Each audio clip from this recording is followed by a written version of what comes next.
जो मट मैलापन हो गया है, मलिनता हो गई है, मैली हो गई है, उसको भी ज्ञान के अग्नि में तपाकर, ज्ञान के साथ ज्ञान रूपी साबन लगाकर, सत्संग रूपी साबन लगाकर, ध्यान और ज्ञान रूपी साबन लगाकर साधना और आराधना करके इसको भी साध संगत जी साफ किया जा सकता है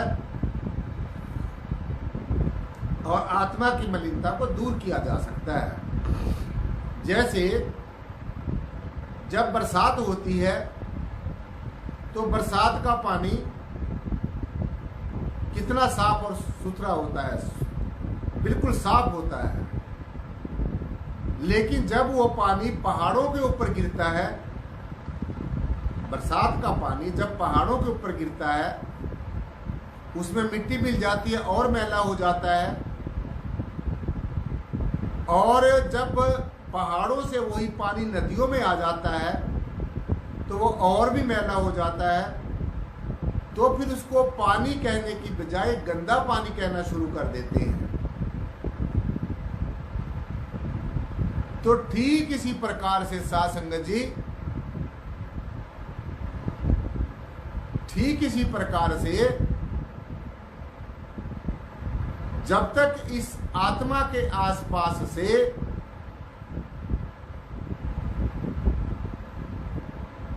जो मन का मट मैलापन है, मन के द्वारा जो मलिनता इसके आसपास चढ़ा दी गई है, जब तक ये साफ नहीं होगी तब तक हम अपने आप को आत्मा नहीं जान सकेंगे।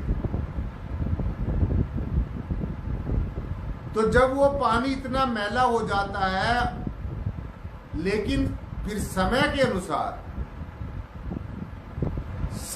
अनुसार जब धूप निकलती है, तेज धूप निकलती है और वो धूप उस गंदे पानी के ऊपर पड़ती है, मट मैले पानी के ऊपर पड़ती है,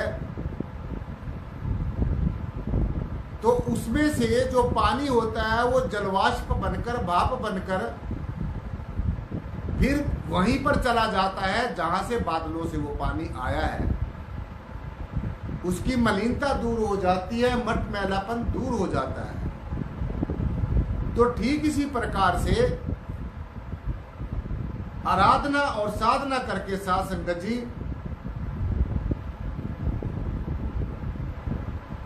इस आत्मा के ऊपर जो रजोगुण, सतोगुण और तमोगुण की जो मलिनता चढ़ी हुई है, जो स्थूल, सूक्ष्म और कारण के जो आवरण चढ़े हुए हैं, आराधना और साधना करके इस माया से और मन से, दोनों से पार जो साधक जाएगा और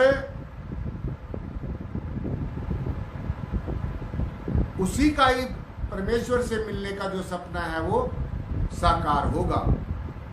इसलिए जहां पर ऐसी स्थिति होती है साध संगत जी, वहां पर नित्य प्रति सत्संग में आना, क्लास में आना और दिया गया जो होमवर्क है उसको करना, घर जाकर आराधना करनी, साधना करनी, मनन करना, चिंतन करना, आत्म निरीक्षण करना, आत्म परीक्षण करना, आत्म मंथन करना, ये बहुत ज्यादा जरूरी है।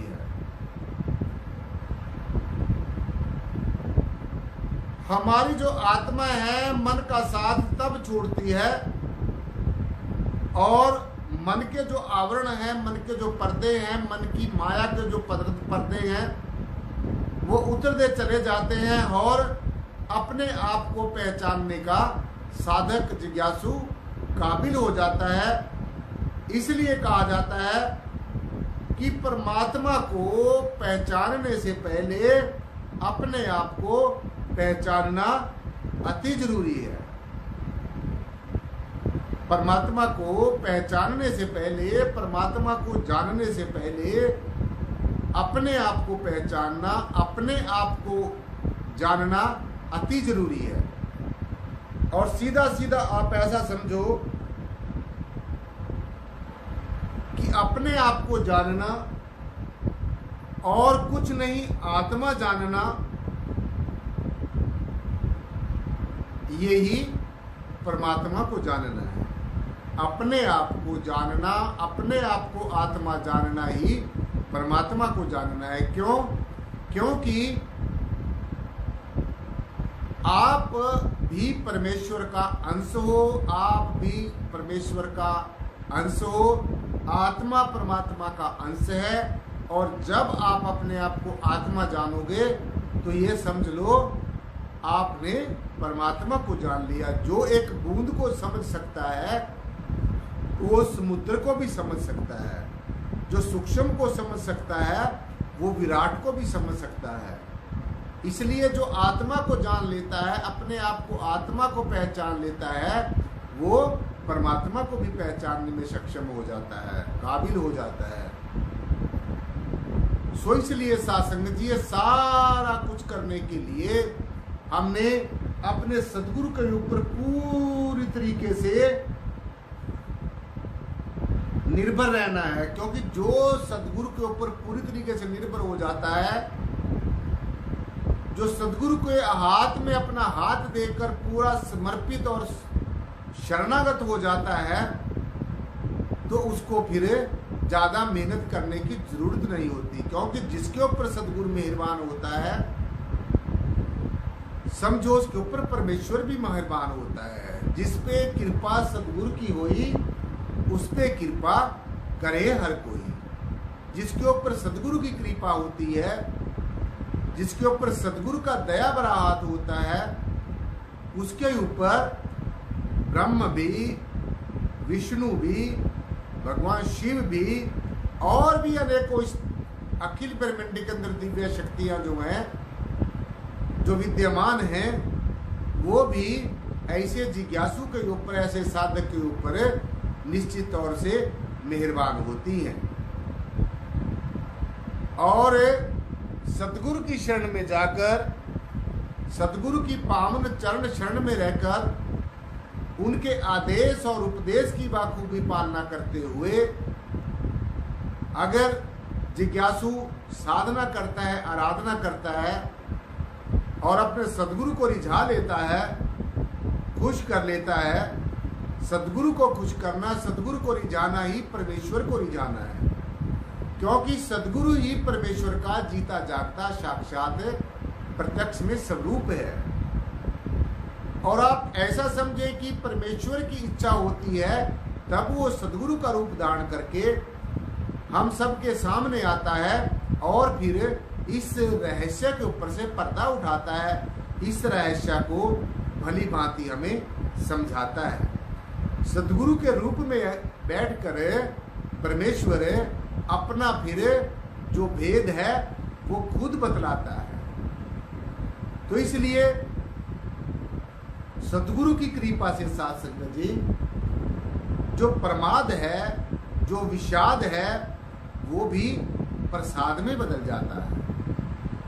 जो प्रमाद है, जो विषाद है, तरह तरह की जो भूलें हैं, वो भी सारी प्रसाद में बदल जाती हैं।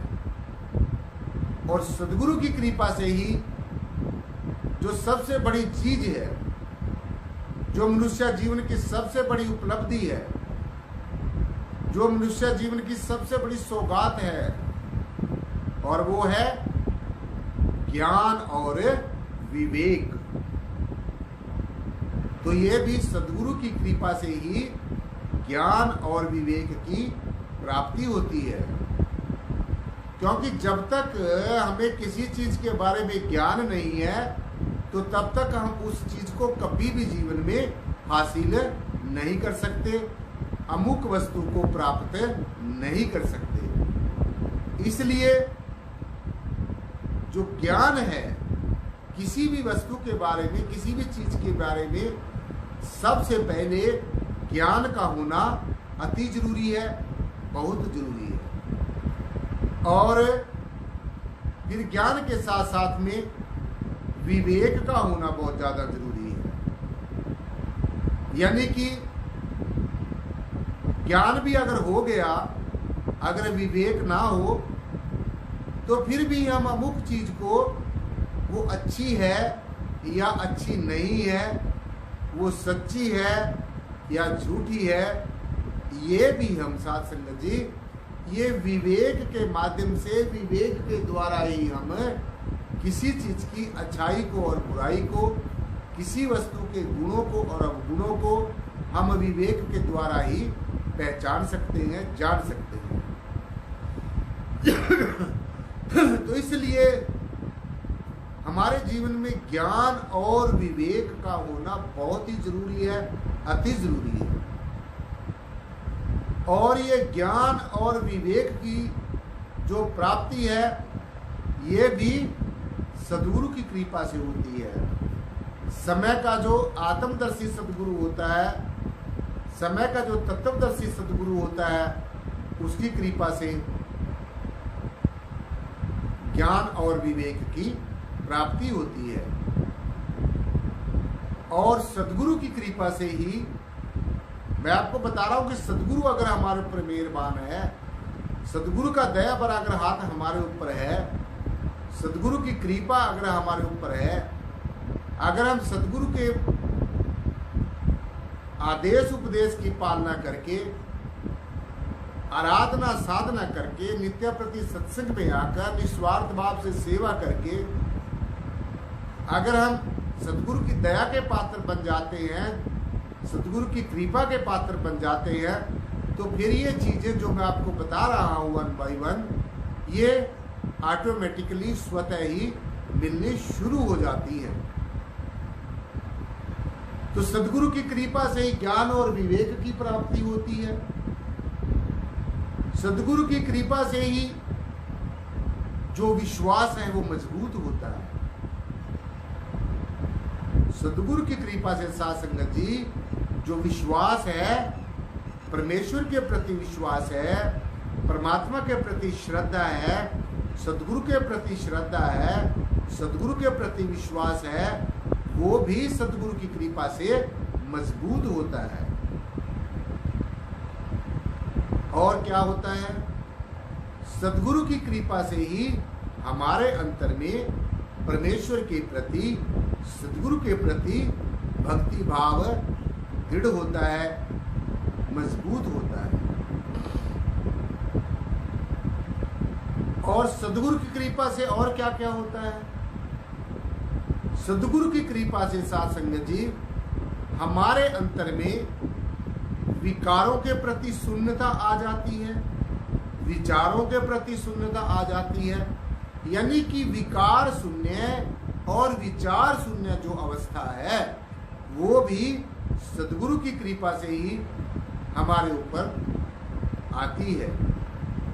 विकार शून्य और विचार शून्य वाली जो अवस्था है वो भी सद्गुरु की कृपा से प्राप्त होती है। और जब तक विकारों की शून्यता नहीं होगी, जब तक विकारों से ऊपर नहीं उठेगा जीव और विचारों से ऊपर नहीं उठेगा, जब तक ये विकार शून्य नहीं होगा, जब तक ये विचार शून्य नहीं होगा, तो तब तक साध संगत जी इसको अपने अंगसंग होने की परमात्मा की अनुभूति कभी नहीं हो सकेगी। सो इसलिए विकार शून्यता और विचार शून्यता भी सद्गुरु की कृपा से ही साधक के अंदर आती है, जिज्ञासु के अंदर आती है। और जो विद्या है, जो परा विद्या है और जो अपरा विद्या है, दो तरह की विद्या है। एक अपरा विद्या है और दूसरी परा विद्या है।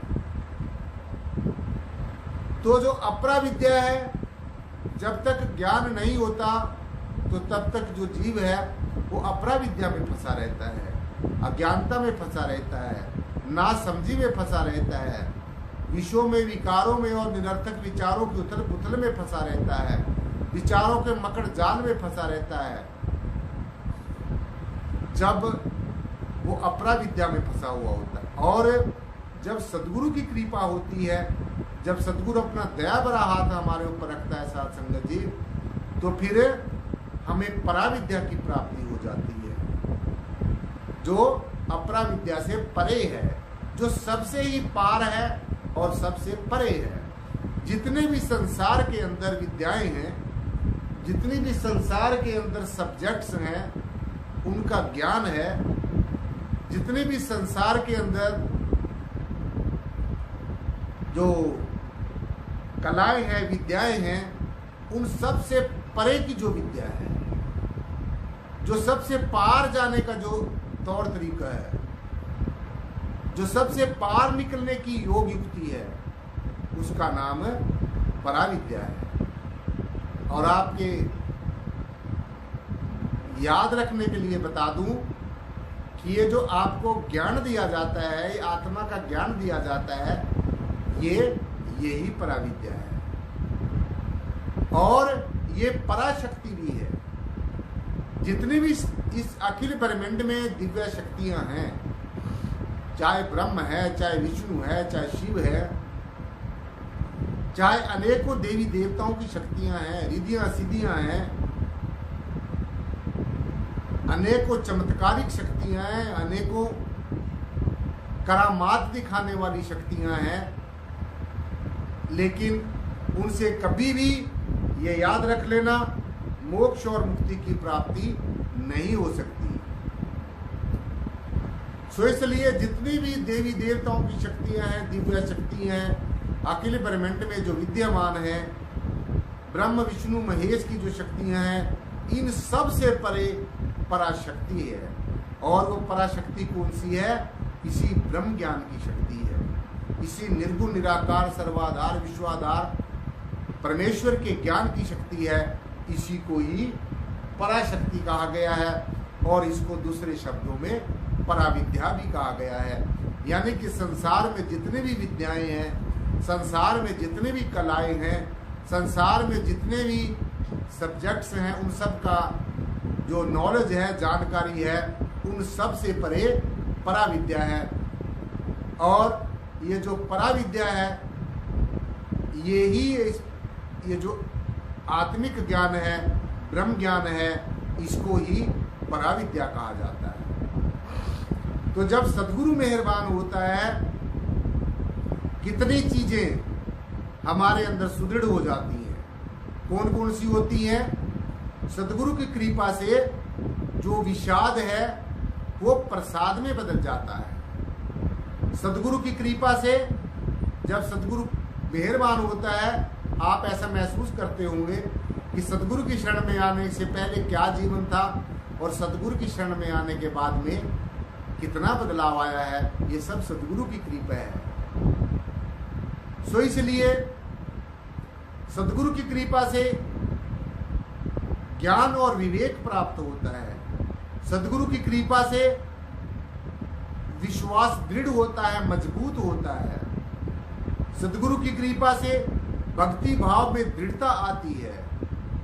सद्गुरु की कृपा से विकारों से शून्यता होती है, विचारों से शून्यता हो जाती है। विकार शून्य हो जाता है और विचारों से शून्य हो जाता है। तो ये सारे का सारा सद्गुरु की कृपा से ही होता है। सद्गुरु की कृपा से जो रचना है और रचयता है, जो साकार है और निराकार है, जो पुरुष है और प्रकृति है, जो दृश्य है और दृष्टा है, जो दिखने वाला है और देखने वाला है, ये भी सद्गुरु की कृपा से ही इस रहस्य का पता चलता है। और ये भली भांति इस रहस्य को जानने के लिए सद्गुरु की शरण में आना बहुत जरूरी होता है।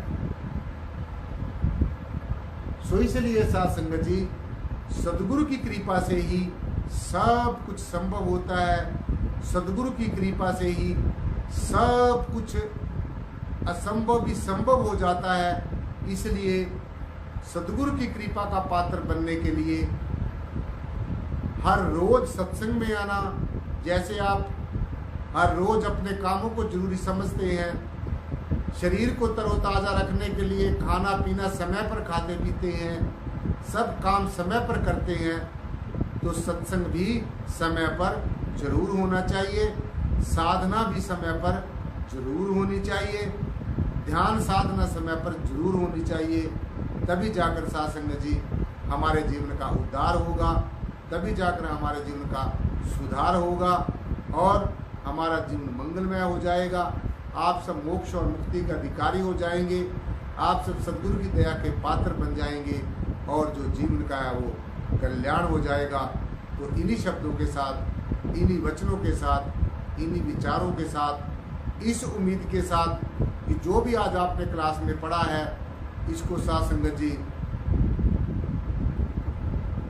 आप घर जाकर फिर सुनेंगे और अपने जीवन में धारण करने की कोशिश करेंगे।